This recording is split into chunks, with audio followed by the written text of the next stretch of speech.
एक, पार्टी उपसभापति एवं स्थानीय निर्वाचन केन्द्रीय परिचालन समितिका संयोजक श्री पूर्णबहादुर खड्काद्वारा केन्द्रीय कार्य समिति बैठकमा प्रस्तुत स्थानीय तह निर्वाचन केन्द्रीय परिचालन समिति प्रतिवेदन र पार्टी प्रवक्ता एवं स्थानीय तह निर्वाचन केन्द्रीय प्रचार प्रसार समितिका संयोजक डाक्टर प्रकाश चरण महतद्वारा प्रस्तुत स्थानीय तह निर्वाचन केन्द्रीय प्रचार प्रसार समितिको प्रतिवेदन उपर केन्द्रीय कार्य समितिको बैठकबाट प्राप्त सुझावलाई समावेश गरी उक्त दुवै प्रतिवेदनहरूलाई अनुमोदन गर्ने निर्णय गर्यो।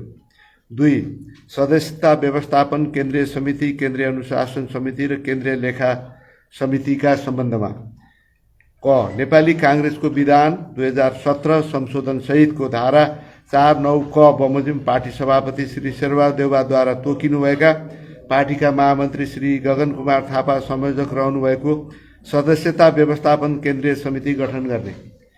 ख, नेपाली कांग्रेस विधान 2017 संशोधन सहितको धारा 34(7) बमोजिम केन्द्रीय सदस्य श्री आनन्द प्रसाद ढुङ्गानाको संयोजकत्वमा केन्द्रीय अनुशासन समिति गठन गर्ने।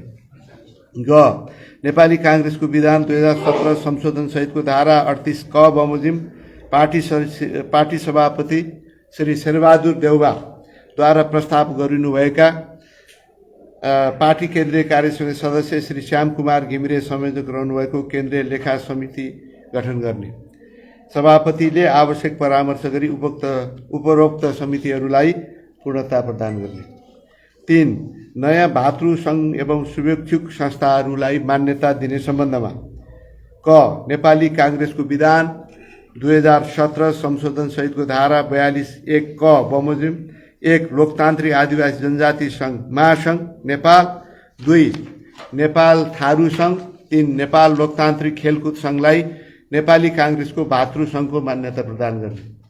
यसअघि नै पार्टीको भातृ सङ्घको रूपमा मान्यता प्राप्त गरिसकेका नेपाल राष्ट्रिय मगर सङ्घ, नेपाल तामाङ सङ्घ तथा शुभेच्छुक संस्थाको रूपमा मान्यता प्राप्त गरिसकेका नेपाल लोकतान्त्रिक शेर्पा सङ्घ, नेपाल कुमाल सङ्घ, लोकतान्त्रिक नेवा खल, लोकतान्त्रिक आदिवासी जनजाति महासङ्घ नेपाल अन्तर्गत आबद्ध सङ्घको रूपमा रहनेछ। अबदेखि आदिवासी जनजातिभित्र रहेका अन्य जात जातिहरू थारू बाहेकको आबद्ध सङ्घ महासङ्घले गठन गर्न सक्नेछ।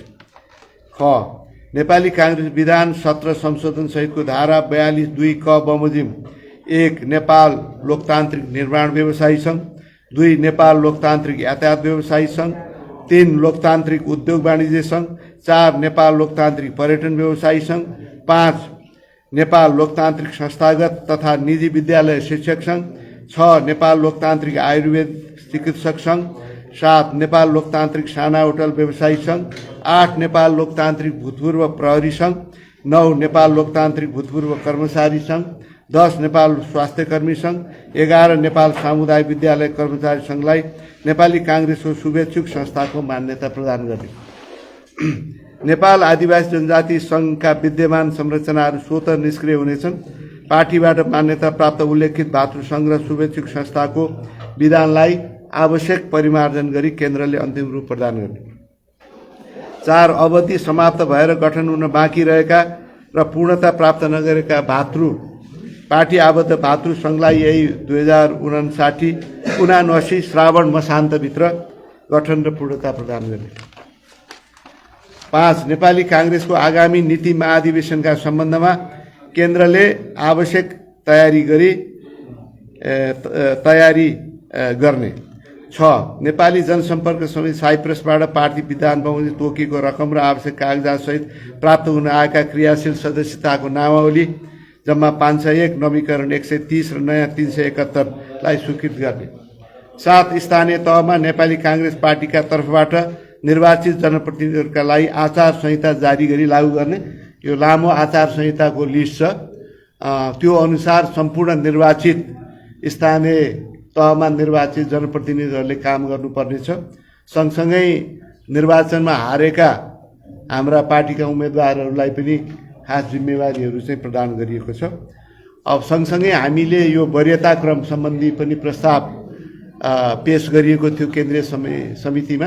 त्यसमा थप छलफलको आवश्यकता परेकोले अर्को बैठकमा त्यसलाई चाहिँ हामी पारित गर्छौं र सँगसँगै अर्को एउटा हामीले निर्णय गरेका छौँ, जसरी हामीले स्थानीय तहको निर्वाचनमा घर घर जाउँ नेपाली काङ्ग्रेस जिताउँ अभियान त्योभन्दा अगाडि सञ्चालन गर्यौँ, त्यस्तै खाले अभियान त्यसको पूर्ण खाका पछि कार्यालयले प्रस्तुत गर्नेछ। तर हामी भाद्र 2 गतेदेखि भाद्र 24 गतेसम्म त्यो अभियान सञ्चालन गर्ने पनि पार्टीले निर्णय गरेका छ। 8 अब धन्यवाद प्रस्ताव। नेपाली काङ्ग्रेसको नेतृत्वमा रहेको सरकारले स्थानीय निर्वाचन व्यवस्थित र निष्पक्ष रूपले एकै चरणमा सम्पन्न गराएकोमा केन्द्रीय कार्य समितिको बैठक प्रधानमन्त्री शेरबहादुर देउबा र उहाँको मन्त्री परिषदको उच्च कदर गर्दै हार्दिक धन्यवाद ज्ञापन गर्दछु। साथै यो बैठक निर्वाचन आयोग, निर्वाचनमा खटेका कर्मचारी एवं सम्पूर्ण सुरक्षा निकाय, सञ्चार क्षेत्र लगायत सबैको मेहनत र दक्षताको उच्च प्रशंसा गर्दछु। 9 सम्मान र बधाई ज्ञापन प्रस्ताव। स्थानीय निर्वाचनमा उत्साहपूर्वक सहभागी भएर मुलुकको लोकतान्त्रिक प्रणालीलाई अझ मजबुत बनाउन योगदान गर्ने सम्पूर्ण नेपाली दिदीबहिनी दाजुभाइमा यो बैठक बधाई ज्ञापन गर्दछु। आफ्नो अमूल्य मत मार्फत नेपाली काङ्ग्रेसलाई पहिलो दल बनाउन हुने समस्त मतदाताहरूमा यो बैठक हार्दिक आभार प्रकट गर्दै मतदाताको त्यो विश्वासलाई सदैव सिरोपर गर्ने प्रण नेपाली काङ्ग्रेस गर्दछ। पार्टीको विजय अभियानलाई सफल बनाउन अहरत्व खट्नुहुने विभिन्न तहमा क्रियाशील पार्टीका साथीहरू तथा सबै शुभचिन्तकहरूमा यो बैठक सम्मान तथा बधाई ज्ञापन गर्दछु। 10 चुनावी तालमेल सम्बन्धमा 2079 वैशाख 30 गते सम्पन्न स्थानीय तहको निर्वाचनमा स्थानीय अवस्था र आवश्यकताका आधारमा 5 दलीय गठबन्धनमा सहभागी हुने निर्णय पार्टीले गरेको थियो। यही निर्णयका आधारमा कतिपय स्थानीय तहमा गठबन्धन सहित हामी निर्वाचनमा भाग लियौँ। नेपाली काङ्ग्रेस केन्द्रीय समितिको यो बैठक समग्रमा गठबन्धन सहित प्राप्त परिणामप्रति सन्तोष व्यक्त गर्दछु। वैशाख 30 गते सम्पन्न स्थानीय निर्वाचनबाट पहिलो दल बनेको नेपाली काङ्ग्रेसलाई आसन्न प्रतिनिधि सभा तथा प्रदेश सभाको निर्वाचनमा स्पष्ट बहुमततर्फ लक्षित गराउँदै संविधानको रक्षा र लोकतन्त्रको थप सुदृढीकरण गर्दै जनताको समुन्नतिको सपनालाई स्थिर सरकार मार्फत सम्बोधन गर्नका लागि केन्द्रीय कार्य समितिको यो बैठक सत्ता गठबन्धनमा रहेका दलहरूसँग संवाद गरी चुनावी तालमेल गरेर अघि बढ्ने निर्णय गर्दछ। यसरी गठबन्धनमा रहेका दलहरूका बीचमा तालमेल गर्दा संविधानको कार्यान्वयन, आर्थिक सामाजिक रूपान्तरण र वैदेशिक सम्बन्ध लगायतका विषयमा न्यूनतम साझा धारणा निर्माण गर्दै आम नेपाली जनतालाई 5 वर्षमा स्थिर सरकार मार्फत जनताको जीवनस्तरमा गुणात्मक सुधार ल्याउने स्पष्ट कार्यक्रमको खाकासहित आम निर्वाचनमा नेपाली काङ्ग्रेस प्रस्तुत हुनुपर्दछ भन्ने ठहर यो बैठक गर्दछ। साथै तालमेल गरिरहँदा नेपाली काङ्ग्रेसको मुख्य नेतृत्वदायी भूमिका रहेको यथार्थ, साङ्गठनिक वस्तुस्थिति तथा पार्टी पङ्क्ति एवं शुभेच्छुकको भावनालाई दृष्टिगत गर्दै गठबन्धनमा रहेका दलहरूसँग संवाद मार्फत निष्कर्षमा पुग्ने निर्णय यो बैठक गर्दछ। 11 सरकारलाई सुझाव तथा ध्यानाकर्षण। संविधानको रक्षा गर्न र लोकतान्त्रिक संस्थाहरूमाथि आक्रमण रोक्नका निमित्त विशेष परिस्थितिमा नेपाली काङ्ग्रेस नेतृत्वमा गठन भएको 5 दलीय गठबन्धनको वर्तमान सरकारले आफ्नो कार्यकालको 1 वर्ष पूरा गरेको छ। संविधानलाई ट्र्याकमा ल्याउँदै क्रमशः कोभिड खोप व्यवस्थापन, एमसीसी अनुमोदन र स्थानीय तहको निर्वाचन लगायतका महत्त्वपूर्ण काममा सरकारले निर्वाह गरेको भूमिकाको यो बैठक प्रशंसा गर्दै बधाई ज्ञापन गर्दछ। अनेक राजनैतिक चुनौती पार गर्दै मुलुकलाई सही मार्गमा ल्याइ पुर्याउन सफल नेतृत्व गरेको नेपाली काङ्ग्रेसको नेतृत्वमा विद्यमान आर्थिक चुनौतीलाई सामना गर्दै मुलुकको आर्थिक विकास र समुन्नति यात्रालाई सार्थक गति दिन सकिन्छ र त्यो नै आजको प्रधान कार्यभार हो भन्ने आग्रहका साथ यो बैठक जनजीविका र सुशासन लगायत निम्न विषयमा सरकारको विशेष ध्यानाकर्षण गराउन चाहन्छु। क पूर्ववर्ती सरकारले संविधानको मर्म विपरीत संवैधानिक परिषद सम्बन्धी अध्यादेश लगायत विविध विषयमा ल्याएका प्रस्ताव र निर्णयहरूका विरुद्ध नेपाली काङ्ग्रेस उभिएको संविधानको मर्म र भावनाको अनुरूप हुने गरी सरकारले निर्णय लिने कुरामा नेपाली काङ्ग्रेस विश्वास गर्दछ। ख देशको विद्यमान आर्थिक अवस्थालाई लिएर आम नागरिकमा अस्वाभाविक ढङ्गले भय सृजना गर्ने काम भइरहेकोमा सरकारले आम नागरिकलाई अर्थतन्त्रको अहिलेको वास्तविक अवस्था के छ, मुख्य समस्या कहाँ छ, चुनौतीहरू के छन्, जोखिम न्यूनीकरण गर्न के गर्न सकिन्छ लगायतका विषयमा श्वेतपत्र जारी गरी यथार्थ सार्वजनिक गर्न आग्रह गर्दछ तथा अर्थतन्त्रमा देखिएका समस्यालाई सम्बोधन गर्न आवश्यक कार्ययोजना तयार गरी कार्यान्वयन गर्न सरकारसँग आग्रह गर्दछ। ग सुशासन कायम गर्ने सन्दर्भमा शून्य सहनशीलता नीति अख्तियार गरी व्यावहारिक कार्यान्वयन गर्न तथा पारदर्शिता कायम गर्न र गल्ती गर्ने कसैले पनि उन्मुक्ति नपाउने अवस्थाको सिर्जना गर्न सरकारले कुनै असर बाँकी नराख्ने यो बैठक आग्रह गर्दछ। घ महँगी, कालोबजारी, मलको अभाव लगायत जनजीविकाका सवालहरूमा सरकारले विशेष ध्यान दिई जनताले दैनिक रूपमा भोग्नु परेका समस्या, प्रक्रियागत झन्झट र अप्ठ्याराहरूलाई सहज बनाउन र जनताको साथमा सरकार छ भन्ने अनुभूति दिलाइरहन सरकार थप क्रियाशील हुन यो बैठक आग्रह गर्दछ।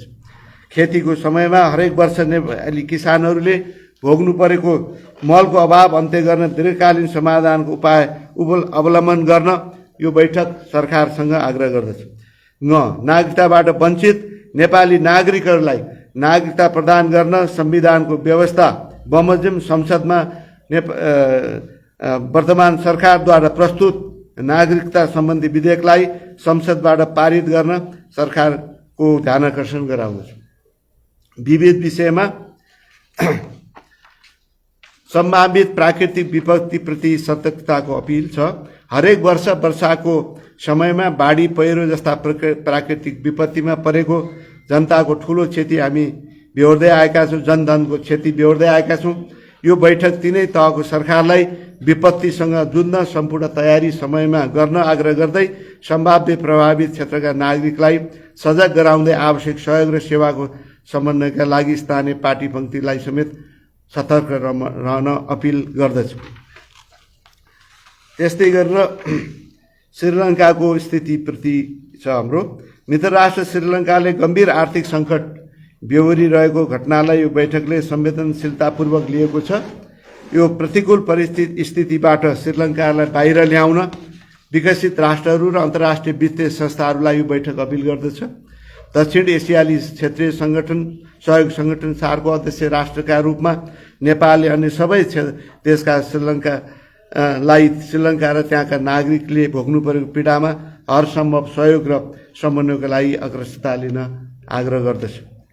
जापानका पूर्व प्रधानमन्त्रीको निधनप्रति श्रद्धाञ्जली निर्णय छ। मित्र राष्ट्र जापानका पूर्व प्रधानमन्त्री सिन्जो आबेको हिंसात्मक आक्रमणमा निधन भएकोमा यो बैठक गहिरो दुःख व्यक्त गर्दै घटनाको निन्दा गर्दछ। आबेलाई हामी नेपाल र नेपालको एक असल मित्रको रूपमा सदैव सम्झिनेछौँ। उहाँको परिवार, जापान सरकार र जापानी जनताप्रति गहिरो संवेदना व्यक्त गर्दै यो बैठक उहाँप्रति भावपूर्ण श्रद्धाञ्जली व्यक्त गर्दछ।